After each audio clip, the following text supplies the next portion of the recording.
And this is Goose over here. Hey, buddy.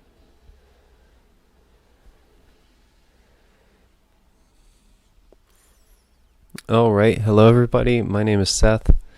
This is the first video of what will become eventually a series where I complete my backlog. You see, the problem is I have, over the years, been buying games, books, movies at a rate much faster. See you, Goose. Much faster than I've been able to work through them. I've been buying games faster than I can play them. I've been getting books faster than I can read them. And same with movies. And so I would like to challenge myself to work my way through my entire backlog of games, movies, and books. I want to switch the rates up. I want to start working through them at a quicker rate than I am acquiring them, so that it will become feasible for me to reach the end, for me to have read all the books in my collection, have played all the games in my collection, have seen all the DVDs and in my collection. And I thought that making a YouTube series about it, one, would motivate me to stay on top of this, and two, I think that it would just be interesting content. Everybody has a side of them that loves to see lists completed, and this is a big list. We're talking hundreds of games and books and movies. And I'm going to make a video just talking about each one after I finish it. It's going to be very informal, just pretty much my thoughts. And currently for the games, I don't have any way of capturing gameplay for those. That might be something I try and do in the future. But for the moment, any gameplay that I may show, which I may not show any, it may just be me talking. Undecided, but presumably it'd be pulled from marketing material for the game. Rather, I don't want to pull other creators' content, but I think things from trailers and demos and whatnot would be fair game. But anyways, the first one we're going to talk about, which this is episode 1, and eventually I'm moving soon. Actually, me and my girlfriend are going to be moving from Boston to Raleigh, and I think after we move, I'm going to make a count, just go through and separate everything. Okay, I've played these games, I haven't played these games. Do that for books and movies as well. Count up all the ones that I need to go through so I can have a number, so that each video we can see it count down. So anyways, this is the first one out of, I don't know how many, but at least 100 or 200, I'd have to imagine. Games, part 1 of completing my backlog of video games. First game we're going to be talking about is the Silver Case. The Silver Case is a early Suda51 game. If you don't know who Suda51 is, you're probably familiar with some of his works. He's done the No More Heroes, the Killer is Dead, and Killer 7 games, Lollipop Chainsaw. Silver Case is an early one.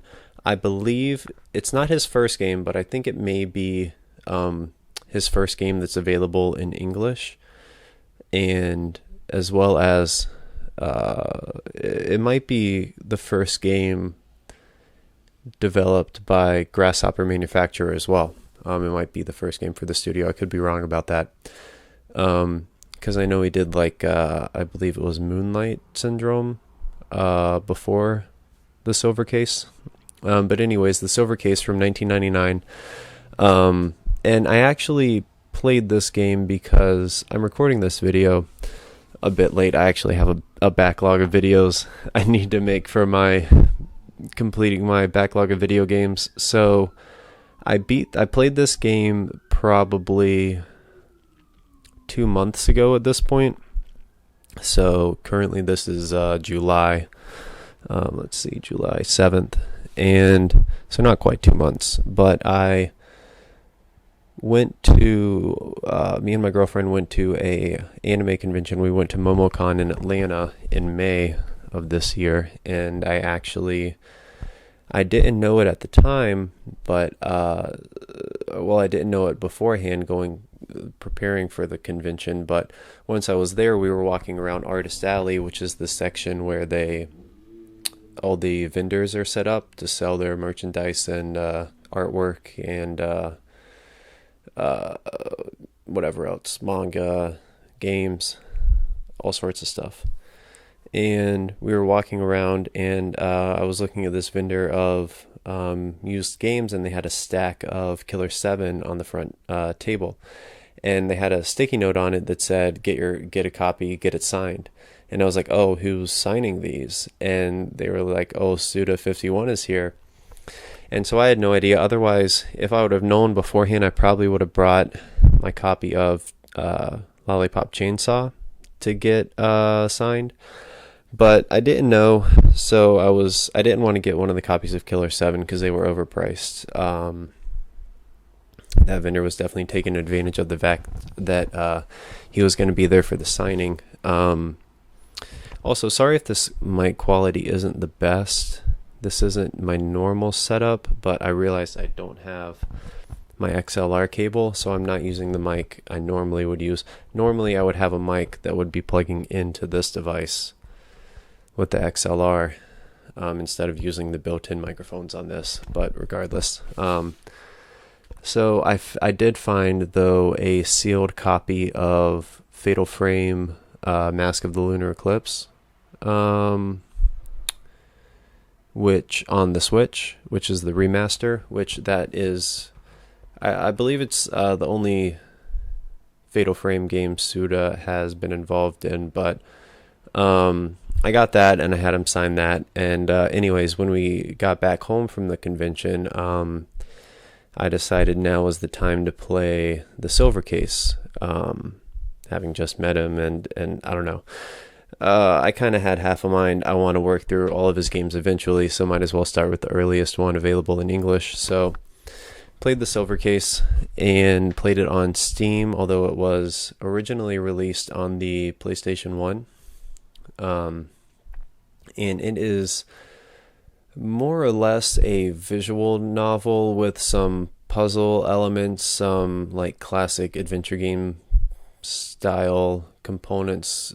When I say adventure game, think like it wasn't necessarily a point and click adventure, but it had that type of feel to it in segments of the game. But majority you are reading text and listening to the banging soundtrack. This soundtrack was one of the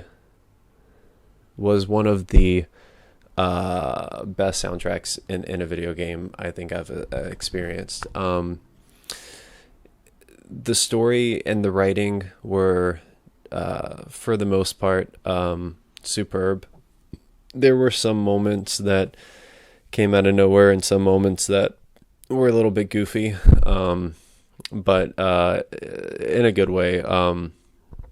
Overall, the writing was really good and very philosophical, and I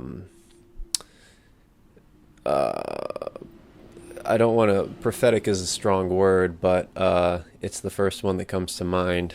There was a segment where a character, so there are two characters you play as. There are two parallel stories. So one character you play as is a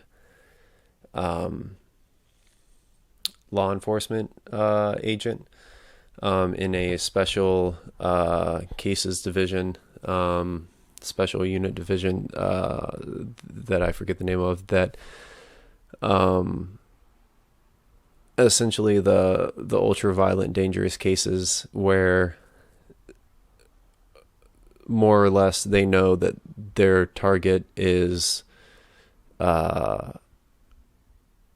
wanted dead more so than alive. Lethal force is always a go for them.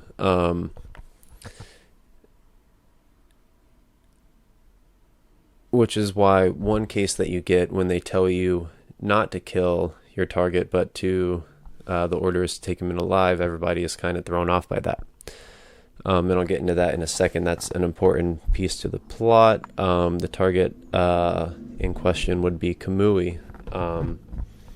But the other character you play as is a journalist of sorts, freelance journalist, and he follows a lot of the stories and the cases that the other character you play as happens to be involved in.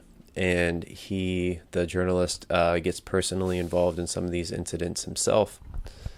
But in one of the segments where you're playing as the journalist character, whose name I'm not remembering, but he has a pet turtle named Red. I do remember that. Red is awesome. And you actually get an achievement called Turtle Lover if you interact with Red 50 times. But there's a moment, and a lot of the gameplay when you're playing as the journalist is spent in his apartment and also on his computer. He has a lot of correspondences that occur over email or chat room. And again, most of the game is reading text. A lot of the text is dialogue. And for the journalist, a lot of that happens on his computer in his apartment. And there's one moment where I believe it may be him that says this. It could be another character he's talking with. I can't remember, but they they make the comparison of, and again, this game was made in 1999, but they make the comparison of posting things online, all the calls that just disappear and continue forever without reverberating off of anything or into anything, and it continue forever into the void that is the internet. All the images you post, all of the messages you send, all of the blog posts that you write, whatever it is, he equates them to nothing but tweets and Twitters. Which is getting back to what I was saying about sometimes the writing is prophetic. This is 1999. This is, what's his name? Jack Kirby. He must have played this game. The coincidence is too similar. But anyways, on the point of Red, the turtle, and the computer and playing as the journalist, there, in terms of the gameplay, one complaint I had, which overall I really enjoyed this game, it took me around 18 hours to complete, and again, there are some light puzzle elements, there is some light moving around and interacting and interacting with things in the environment and characters and whatnot. So there is some stuff to supplement the reading, the heavy reading that's involved, but sometimes it's not always clear what you have to do next to progress. And eventually in the game, at least for me, I sort of picked up on what the game expected of me, what it wanted from me to keep moving things forward. But one example is when you're playing as the journalist in his apartment, there are some moments where you have to interact with red, and the character has some sort of like reflection on his situation, and he says that out loud to red. But it provides some context about his thoughts or his motivations or what he's planning on doing next, or his reflections on what just happened, or but it happens as sort of like it's mediated through him thinking out loud to red. But there's nothing to indicate, the first time that happens, it becomes a pattern and you sort of get used to it. But the first couple of times that happens, there's nothing to indicate that you need to interact with red. And for example, you could start the segment with this character waking up in his apartment. It's just a one room that you get to explore in his apartment, and it's got his bed and like a kitchen area. Red is on top of the refrigerator. It's got a desk with your computer, and it's got a phone on a table by the window. And you wake up in the bed and you go and interact with Red. And he might say something like, "Oh, Red's still asleep." You interact with the window and he's like, "Oh, I need to clean that soon." You interact with the phone and he's like, "That wasn't a call I heard, was it?" You interact with the computer, you go through your emails, you know, whatever else there is on the computer. Then you leave the computer, and then you've interacted with everything in the room, the phone, the window, the computer, and Red once. You've interacted with everything once, and you know what happens now. Everything seemed like a dead end.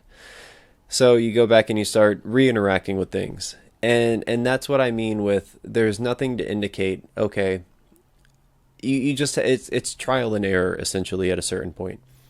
You've interacted with everything you've seen to interact with, and you've been known to be able to interact with in the past, and nothing has progressed you forward. But okay, you interact with Red a second time now, and yeah, he has this reflective moment, and it's just that you had to have interacted with Red, not before. You do that before you go on the computer, and he just gives an offhand comment like, "Oh, he's still sleeping."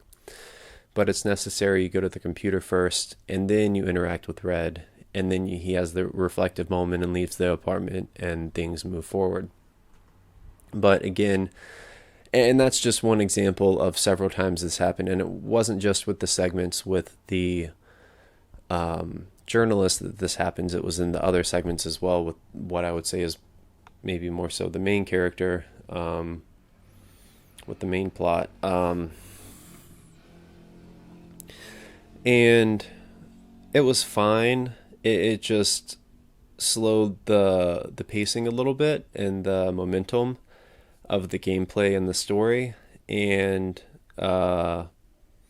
it was a little bit frustrating because once I figured out what I needed to do next, what the game wanted from me, it wasn't like oh yeah, that makes sense, like, you know, I'm now putting these things together that were the visual cues or the hints and the dialogue I just had or whatever. I'm putting it together now. Okay, like a little thought puzzle, it makes sense now. That's what I needed to do to move on.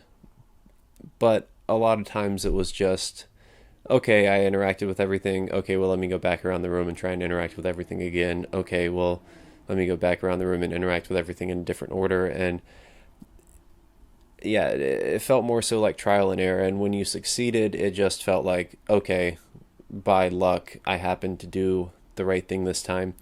And again, you pick up on the patterns, but there was nothing by the game to indicate that that's what it wanted for me to do. But I shouldn't harp on this for too long, because again, it was a very minor complaint with an overall great experience.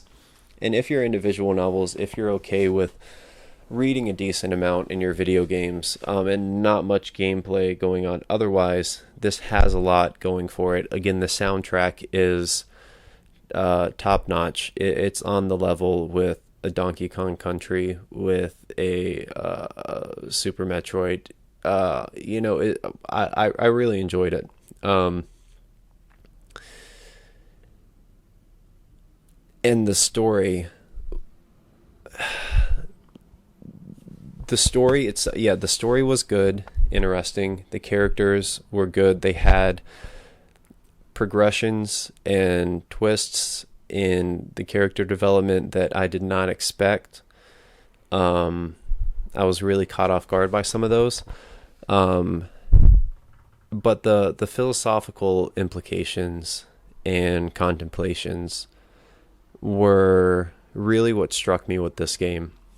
And if you've seen anything about this game, if you've seen the PS1 case, if you've seen it on Steam, it has the motif. I think it's even maybe a subtitle of the, probably not a subtitle of the game, but it has this constant motif throughout, and in all the marketing material and the packaging and everything, of kill the past.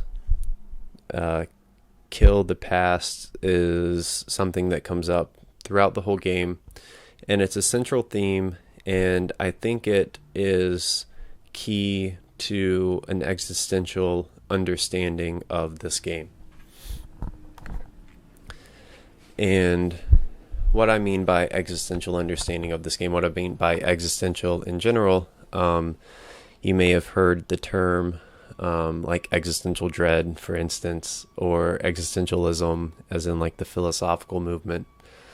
And essentially, existentialism is, or existential, is just concerning. Could you guys hear that siren?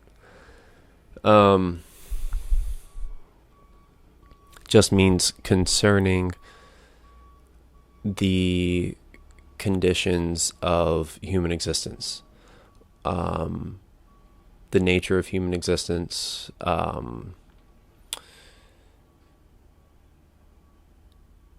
or existence in general, but usually existentialism is focused on the human existence, or existence of life, consciousness in a general way as well. But one component of one way to try to describe the human condition existentially is to talk about us as immanent transcendences. We have an immanent existence, and we have a transcendent existence that transcends our immanent existence.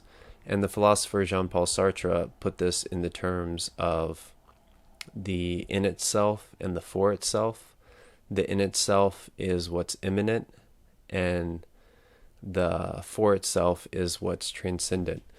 And by immanent, I mean our like immediate physical existence. It's our affecticity. That's another Sartrean term. But it's our material substance.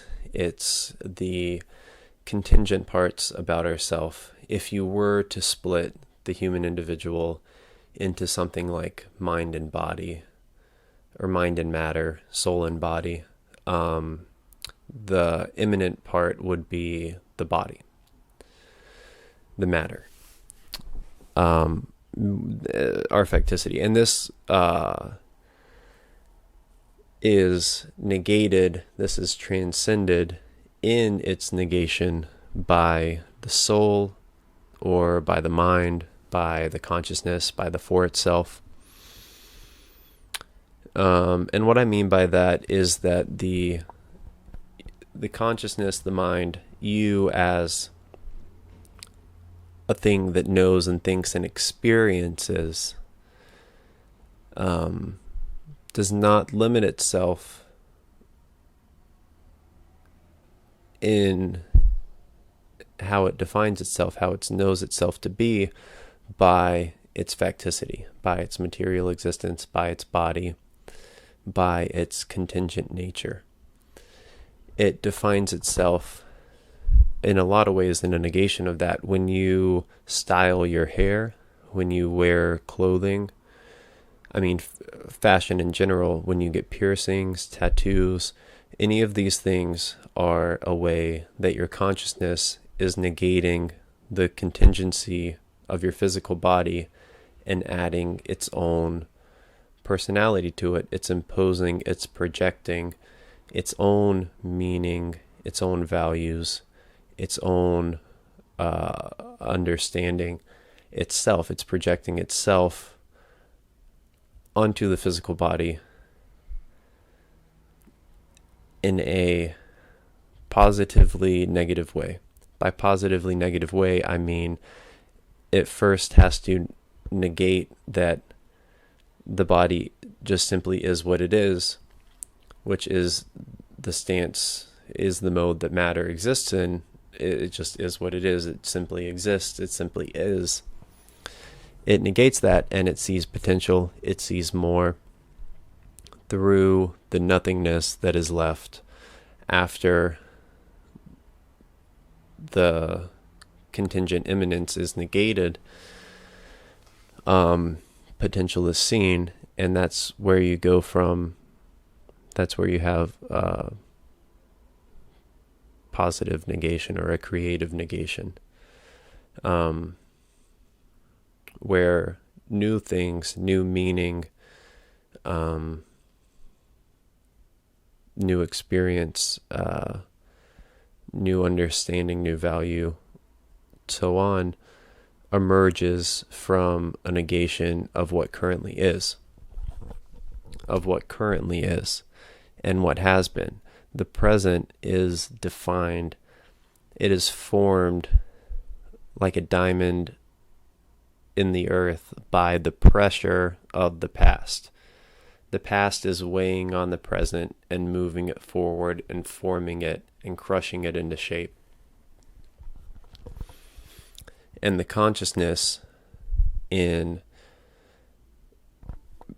breaching all of that and seeing into the future, reaching into the future, projecting the future, creating the future, takes the present out of the dirt, removes the weight of the past, kills the past, and is able to shape it into something itself.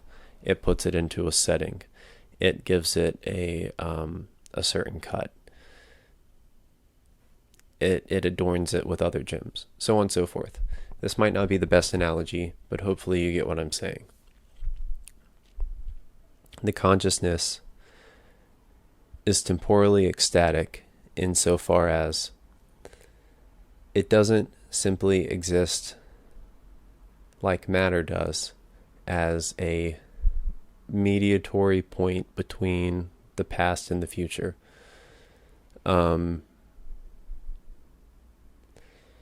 By that I mean matter exists in a causal way. Hold on, I have to get this. Pause. Hello?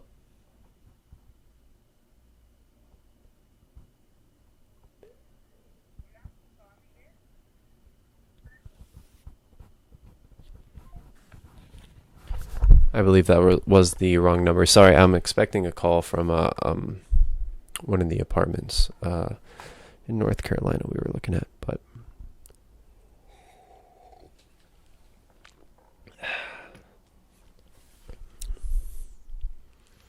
so consciousness, life, has the ability of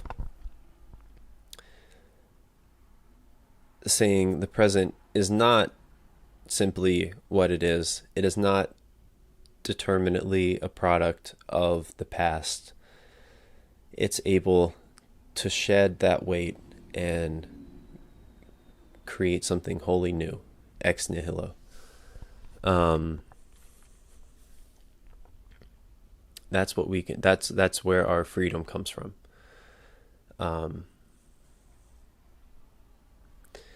And I think that's what is trying to be expressed as one of the themes in the Silver Case.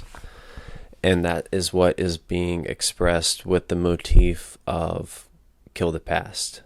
And really quick, because I actually need to go, and this video's already been going on for 30 minutes. And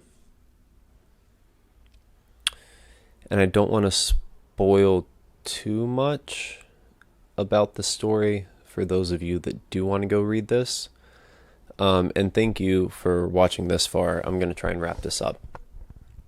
But this has been fun. I'm really looking forward to doing more of these.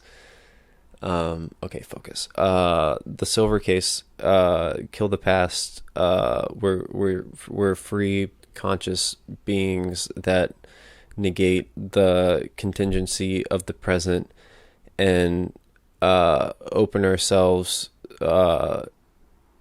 towards possibility by projecting our own meaning into the future or as the future. And in the Silver Case, it's a futuristic setting, and there are 3 political powers that vie with each other for control. There are 2 main ones that spend most of their time just combating one another. And there's a 3rd smaller one that tries to take advantage of the lulls in power of the 2 major groups when they, take a major blow or deal a major blow. The smaller group tries to take advantage of those opportunities to, secure some of the lost votes for themselves, or, take a territory or whatever it be.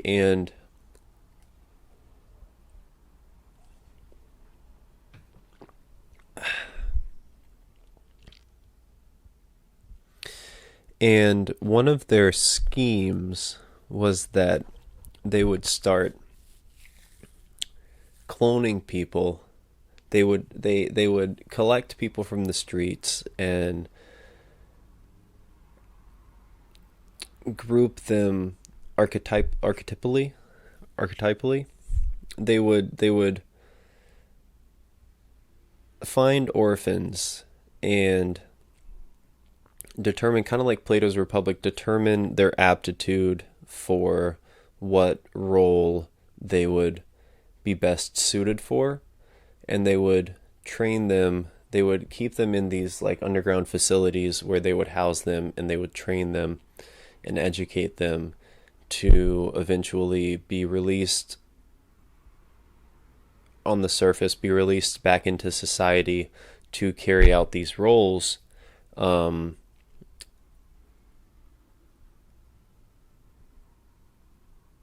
Where they were essentially not sleeper agents, but they were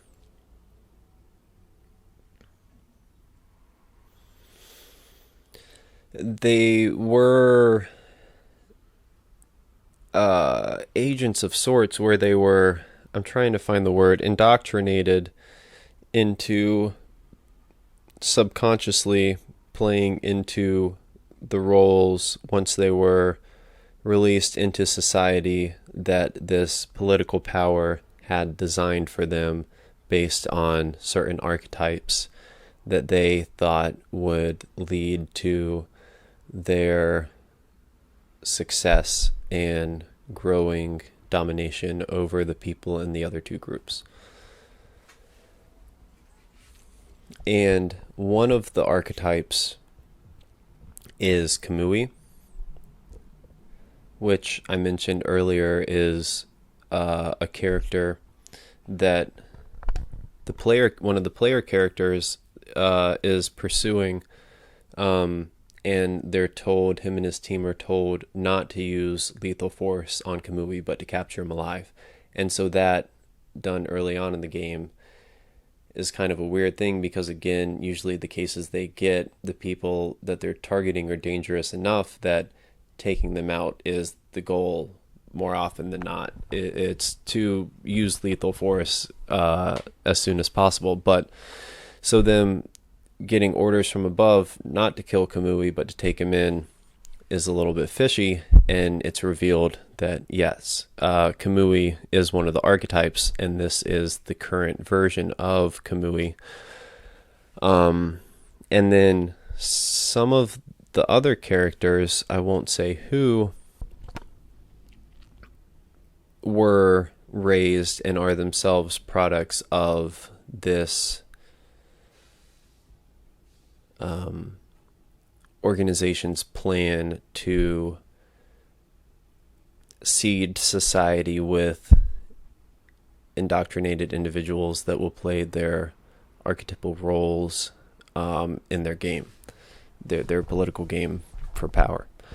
But the idea is that even though these characters, their whole lives were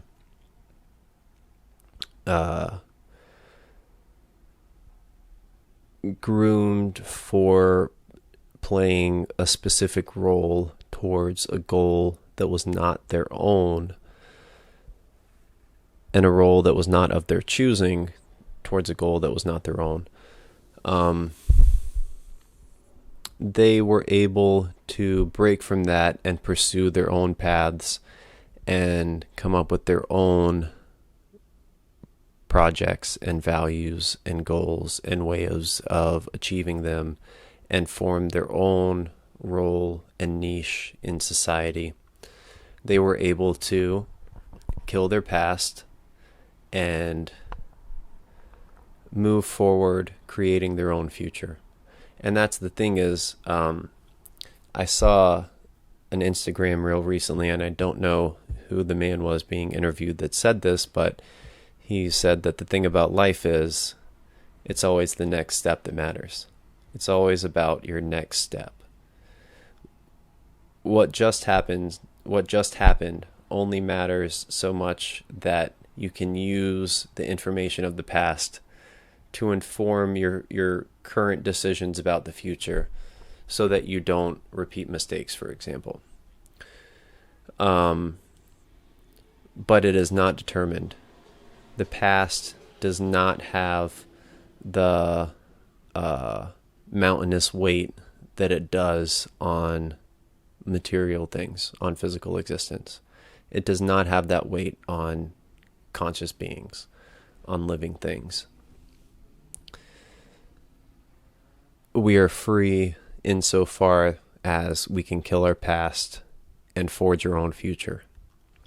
And I think that was the message that I took away from the Silver Case, outside of all the crazy other stuff that happens, which it's a trip worth experiencing for yourself. The characters have so much personality, and the story is really interesting, and I didn't even spoil that much of it. And this, again, I cannot say enough about the soundtrack. The soundtrack was so good. Okay. I'm going to end it in the next 10 seconds. Thank you for joining me on this first video. Again, this is part 1 of currently undetermined a number of parts to come, but this is part 1 of me trying to complete my backlog of video games, books, and movies. This has been the Silver Case. I have been Seth. The next game we are talking about is, let's see, what's the next game I beat after the Silver Case?